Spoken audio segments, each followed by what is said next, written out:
Hey guys, how you all doing? You're back with Sam, and today I've just got a little brief podcast about the E3 events last night. I'm going to keep it short because I know you guys are used to seeing footage, but I wanted to bring you a little brief sort of overview before later on this week me and Tom bring you a big video on it in the place of the usual Franchise Fridays. We're going to do a video about it instead. Now it all took place last night. I didn't actually watch it live, so I've just been catching up with it on YouTube and all the different articles and stuff like that. And a few games have really stood out for me, things I'm really looking forward to, things like Mirror's Edge 2, Dark Souls 2, that's probably the game I'm looking forward to most this year. Battlefield 4 seemed to sort of reinstate its position as being the better alternative to Call of Duty in my eyes. Dead Rising 3, Infamous, Killzone, the list just goes on. So many good looking games coming out. And it seemed like Xbox wanted to sort of redeem themselves a little bit and was starting to look stronger and stronger as the press conference went on.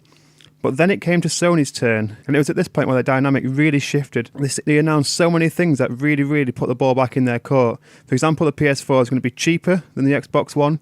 It's going to allow you to play pre-owned games, whereas the Xbox One won't.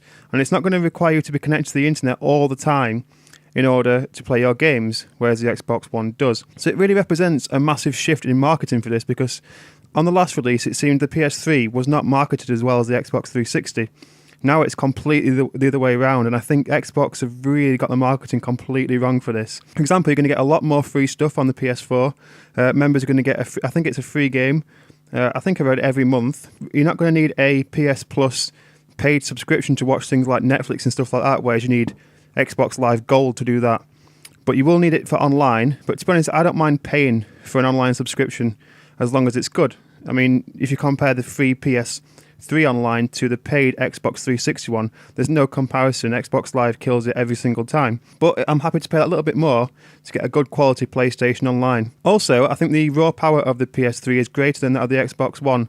But I did read on IGN that can be misleading because the Xbox One does have the cloud, and it does suggest that perhaps the cloud power of the Xbox One will allow games to expand on a scale that the PS4 games cannot quite expand on. But overall, it does seem like, for gamers, the PS4 is much more friendly towards you because you can use pre-owned games, you don't need an internet connection. If your internet goes down, you can carry on playing offline games for as long as you want. It was just an all-out assault on the Xbox One with Sony saying, this is what you did, we're doing exactly the opposite, and giving people that extra few things that you can't offer them. Now, all of this is good, but you buy a console based on the games and based on what your friends are playing. And there were so many good releases for both consoles that I'm sort of in the same stage I am now with my current consoles. I have an Xbox and I have a PS3, and I can see me in the future buying myself both an Xbox One and a PS4 because there's games on either side that I don't want to miss out on. You've got the Halo franchise, Gears of War. On the other side, you've got Infamous, Killzone, and also I think Hideo Kojima said one of the upcoming Metal Gears will not be on Xbox. So things like that I don't want to miss out on. So I can see me having both, but I think to start with, I can see me edging towards the PS4 at the moment because it's cheaper and it is very gamer friendly.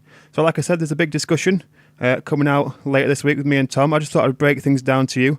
So in summary, the PS4 is going to be cheaper, allow you to use your pre-owned games and won't require internet connection, but the cloud storage on Xbox One may allow greater expansion of games in the future. We shall see. But in the meantime, you guys take care of yourselves. I hope you enjoy this podcast, and me and Tom will see you later this week.